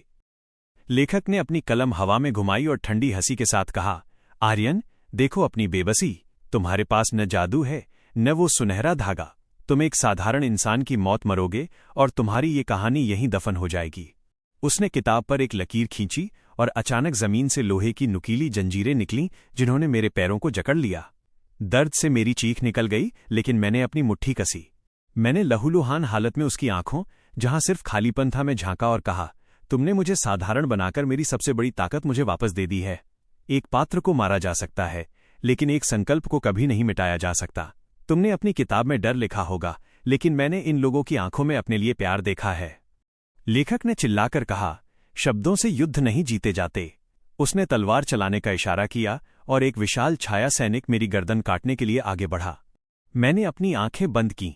मैंने उस जादू को याद नहीं किया, बल्कि उस एहसास को याद किया जब मैंने पहली बार ईशानी को बचाया था। अचानक मेरी कलाई पर जहां वो धागा बंधा था, वहां से कोई रोशनी नहीं, बल्कि एक तेज गर्मी निकलने लगी। वो गर्मी जादुई नहीं थी, वो मेरी अपनी इच्छा शक्ति थी।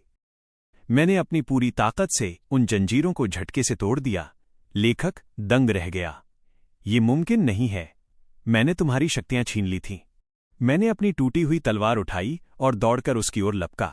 शक्तियां तुमने दी थीं, इसलिए तुमने छीन ली, पर यह हिम्मत मेरी अपनी है। जैसे ही मैं उसके करीब पहुंचा, उसने अपनी काली किताब को एक ढाल की तरह आगे कर दिया। मेरी तलवार उस किताब के पन्नों में धंस गई। स्याही की बूंदें मेरे चेहरे पर गिरीं। तभी मुझे एहसास हुआ, यह किताब ही उसका दिल है। अगर पन्ने फट गए तो कहानी का रचयिता भी खत्म हो जाएगा। मैंने अपनी तलवार को और गहराई से अंदर धकेला और चिल्लाया, रुद्र, ईशानी। अब रुद्र ने अपनी तलवार से लेखक के पीछे से वार किया और ईशानी ने पास पड़ी एक मशाल उस काली किताब की ओर फेंक दी। जैसे ही आग की लपटों ने उन पन्नों को छुआ, लेखक के मुंह से एक ऐसी भयानक चीख निकली जिससे पूरा महल कांप उठा। पन्ने जलने लगे और उनके साथ ही वो अदृश्य लेखक का साया भी धुएं में बदलने लगा। उसके हाथ से वो मोरपंख वाली कलम गिर गई। जाते जाते उसने एक आखिरी बार मेरी ओर देखा और फुसफुसाया, तुमने अपनी कहानी खुद लिख ली आर्यन, पर याद रखना, हर नई कहानी का एक नया दुश्मन होता है। वो गायब हो गया। आसमान साफ होने लगा और काली राख की जगह सुनहरी धूप महल पर पड़ने लगी। छाया सैनिक भाप बनकर उड़ गए। महल के आंगन में सन्नाटा छा गया। हम सब थक कर चूर थे, पर आजाद थे। ईशानी दौड़कर मेरे पास आई और उसने मुझे पकड़ लिया। रुद्र ने अपनी तलवार म्यान में डाली और आसमान की ओर देखकर लंबी सांस ली। मैंने जमीन पर गिरी उस कलम को देखा। वो अब काली नहीं, बल्कि शुद्ध सफेद हो चुकी थी। मैंने उसे उठाया और महसूस किया कि अब इस दुनिया की तकदीर किसी अदृश्य ताकत के हाथ में नहीं, बल्कि हमारे अपने हाथों में है। अध्याय 18। नई सुबह और अनचाहा मेहमान। सूरज की सुनहरी किरणें जब महल के टूटे हुए कंगूरों पर पड़ीं, तो ऐसा लगा जैसे पूरा राज्य एक लंबी और खौफनाक नींद से जागा हो। महाराज ने अपना राजमुकुट उतारकर मेज पर रख दिया और मेरी ओर देखकर मुस्कुराए। उनके चेहरे पर अब पछतावा नहीं, बल्कि एक संतोष था। महल के पुनर्निर्माण का काम शुरू हो चुका था। जहां कल तक खून की नदियां बही थीं, वहां अब ईंट और गारे की महक थी। रुद्र अपनी सेना के साथ मिलकर मलबे को साफ करने में मदद कर रहे थे। हम अब विलेन और हीरो नहीं, बल्कि एक टूटे हुए घर को फिर से संवारने वाले दो साथी थे। ईशानी ने महल के बगीचे में नए पौधे लगाना शुरू कर दिया था। उसने मुझसे कहा, कुंवर साहेब, अब जब वो लेखक चला गया है, तो क्या हमें डरने की कोई जरूरत नहीं है? मैंने हाथ में पकड़ी उस सफेद कलम को देखा और धीमी आवाज में कहा, आजादी अपने साथ जिम्मेदारी भी लाती है ईशानी। अब हमारी कहानी के पन्ने खाली हैं, हमें फूंक फूंक कर कदम रखने होंगे। तभी महल के मुख्य द्वार पर शंख की आवाज गूंजी। एक घुड़सवार तेजी से अंदर आया। उसकी पोशाक श्रीपुरम या आर्यावर्त की नहीं थी। उसने नीले रंग का एक लंबा चोगा पहना था, जिस पर चांदी के तारों से समय के पहिए का निशान बना था। घुड़सवार ने घोड़े से उतरकर झुककर प्रणाम किया और एक संदेश पत्र मेरी ओर बढ़ाया। उसने कहा, कुंवर विक्रम प्रताप सिंह, मैं सरहद के पार से आया हूं। हमारे स्वामी ने आपकी बहादुरी के चर्चे सुने हैं और वे आपसे मिलना चाहते हैं। रुद्र ने सतर्क होकर अपनी तलवार पर हाथ रखा। कौन है तुम्हारे स्वामी और उन्हें विक्रम से क्या काम है? दूत ने शांत लहजे में जवाब दिया, उन्हें कथा रक्षक, स्टोरी गार्डियंस कहा जाता है। जब कोई पात्र अपने लेखक को मार देता है, तो पूरी दुनिया का संतुलन बिगड़ जाता है। हमारे स्वामी बस यह सुनिश्चित करना चाहते हैं कि इस नई कहानी में कोई गड़बड़ न हो। मेरे रोंगटे खड़े हो गए। तो क्या लेखक के ऊपर भी कोई शक्ति थी? क्या ये युद्ध अभी खत्म नहीं हुआ था? ईशानी ने घबराकर मेरा हाथ थाम लिया। दूत ने एक छोटी सी संदूकची खोली, जिसमें एक टूटी हुई लाल चूड़ी रखी थी। उसे देखते ही ईशानी के चेहरे का रंग उड़ गया। वो चूड़ी ईशानी की मां की थी, जो सालों पहले गायब हो गई थी। दूत ने कहा, अगर आप सच जानना चाहते हैं कि ईशानी इस कहानी का हिस्सा कैसे बनी, तो आपको हमारे साथ पवित्र पर्वत तक चलना होगा। मैंने रुद्र और ईशानी की ओर देखा। हमें लगा था कि हमने जीत हासिल कर ली है, पर यह तो एक बहुत बड़े और गहरे रहस्य का केवल शुरुआती पन्ना था। ईशानी के अतीत का राज उस पर्वत की चोटियों में छिपा था। मैंने अपना सिर हिलाया और कहा, ठीक है, हम चलेंगे, पर याद रखना, अगर ये कोई जाल हुआ तो मेरी ये सफेद कलम तुम्हारी पूरी सल्तनत का इतिहास मिटाने की ताकत रखती है। उसी शाम हमने एक बार फिर अपना सामान बांधा। इस बार हमारी मंजिल कोई शून्य का मरुस्थल नहीं, बल्कि वो पवित्र पर्वत था जहां से इस पूरी जादुई दुनिया की शुरुआत हुई थी। अध्याय 19। हिमालय का रहस्य और रक्त का सत्य। जैसे जैसे हम पवित्र पर्वत की ऊंचाइयों पर पहुंच रहे थे, हवा ठंडी और पतली होती जा रही थी। चारों ओर बर्फ की सफेद चादर बिछी थी, लेकिन अजीब बात यह थी कि उस बर्फ पर हमारे पैरों के निशान नहीं बन रहे थे। ऐसा लग रहा था जैसे हम हकीकत और कल्पना के बीच की किसी धुंधली सीमा पर चल रहे हों। दूत हमें एक विशाल गुफा के सामने ले गया, जिसके द्वार पर 2 विशाल पत्थर के शेर पहरा दे रहे थे। जैसे ही हम करीब पहुंचे, वे शेर सजीव हो उठे और उनकी आंखों से नीली रोशनी निकलने लगी। आने दो इन्हें। गुफा के भीतर से एक गूंजती हुई सुरीली आवाज आई। अंदर का नजारा अद्भुत था। गुफा की छत से हजारों चमकीले क्रिस्टल लटके थे, जिनमें दुनिया की अलग अलग कहानियां चलचित्रों की तरह चल रही थीं। गुफा के केंद्र में एक वृद्ध महिला बैठी थी, जिनके बाल चांदी की तरह सफेद थे और वे एक अदृश्य करघे लूम पर धागे बुन रही थीं। वे कथा रक्षक की प्रमुख थीं। उन्होंने ईशानी की ओर हाथ बढ़ाया और कहा, नजदीक आओ पहाड़ों की बेटी। ईशानी कांपते कदमों से आगे बढ़ी। वृद्ध महिला ने उसके माथे को छुआ और अचानक पूरी गुफा में एक दृश्य उभर आया। दृश्य में एक छोटी सी कुटिया थी, जहां एक महिला, ईशानी की मां, एक नवजात बच्ची को सीने से लगाए रो रही थी। उस महिला के हाथ में वही लाल चूड़ी थी। वृद्ध महिला ने कहा, विक्रम, तुम्हें लगा था कि ईशानी इस कहानी की एक मामूली पात्र है, जिसे लेखक ने तुम्हारी क्रूरता दिखाने के लिए बनाया था। पर सच यह है कि ईशानी इस दुनिया की पात्र है ही नहीं, वो उस लेखक की अपनी बेटी है। हम सबके होश उड़ गए। रुद्र की तलवार उसके हाथ से छूटते छूटते बची। मैंने हकलाते हुए पूछा, लेखक की बेटी? पर वो तो एक साया था, एक क्रूर शक्ति थी। लेखक पहले एक इंसान था, रक्षक ने पन्ना पलटते हुए बताया। वो अपनी बेटी को मौत के चंगुल से बचाना चाहता था, इसलिए उसने ये काल्पनिक दुनिया रची और ईशानी की रूह को यहां छिपा दिया ताकि यमराज उसे ढूंढ न सके। लेकिन इस दुनिया को जिंदा रखने के लिए उसे नफरत और खून की जरूरत थी, इसलिए उसने तुम्हें विलन बनाया और अपने ही राज्य को श्रापित कर दिया। ईशानी फूट फूट कर रोने लगी। तो मेरी पूरी जिंदगी एक झूठ थी? मेरा दुख, मेरा दर्द, सब मेरे पिता की रची हुई एक साजिश थी? रक्षक ने सांत्वना देते हुए कहा, नहीं ईशानी, जब आर्यन इस शरीर में आया तो उसने कहानी की लय तोड़ दी। उसने तुम्हें पात्र की तरह नहीं, एक इंसान की तरह चाहा। इसी प्यार ने उस लेखक के काले जादू को कमजोर कर दिया। तभी गुफा की दीवारें थरथराने लगीं। क्रिस्टलों में चल रही कहानियां काली पड़ने लगीं। रक्षक का चेहरा गंभीर हो गया। लेखक का अंत होने से ये दुनिया अब ढह रही है। चूंकि रचयिता नहीं रहा तो उसकी रचना भी मिट जाएगी। श्रीपुरम, आर्यावर्त, सब कुछ धुएं में बदल जाएगा। मैंने आगे बढ़कर अपनी वो सफेद कलम निकाली। क्या इसे रोकने का कोई रास्ता है?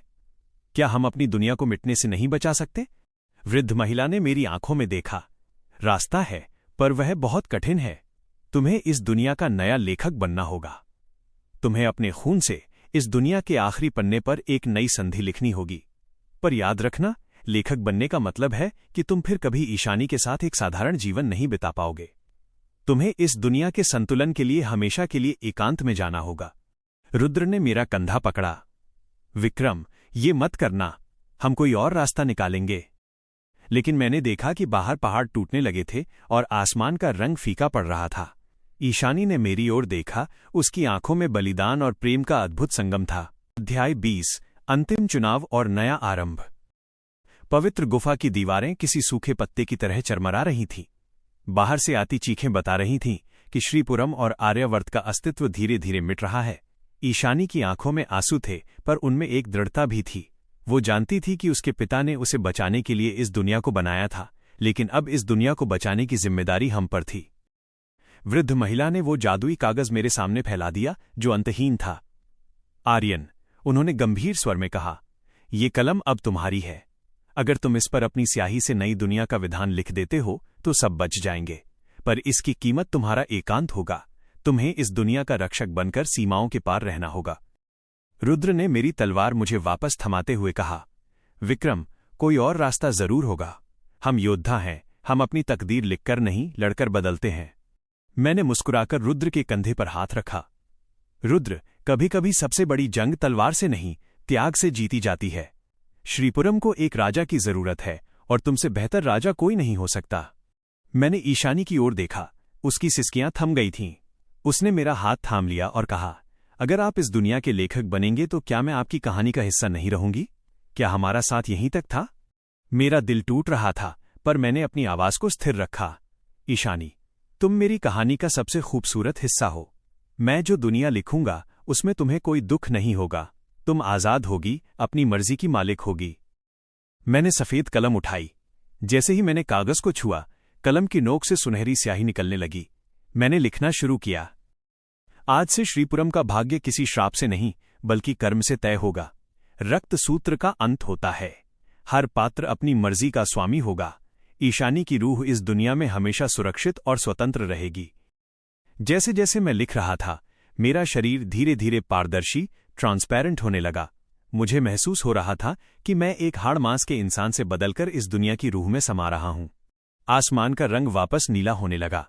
टूटते हुए पहाड़ फिर से जुड़ गए। दूर श्रीपुरम में खुशियों के नगाड़े बजने की आवाज यहां तक सुनाई देने लगी। ईशानी ने मुझे गले लगाने की कोशिश की, पर उसका हाथ मेरे शरीर के पार निकल गया। मैं अब एक साया बनता जा रहा था। कुंवर साहेब, वह चिल्लाई। मैंने अंतिम शब्द लिखे। विक्रम प्रताप सिंह का अध्याय समाप्त होता है और एक नए युग का उदय होता है। एक तेज धमाका हुआ और पूरी गुफा सफेद रोशनी से भर गई। जब रोशनी शांत हुई तो मैं वहां नहीं था। कुछ समय बाद श्रीपुरम की हरियाली वापस लौट आई थी। रुद्र अब एक न्यायप्रिय राजा के रूप में शासन कर रहे थे।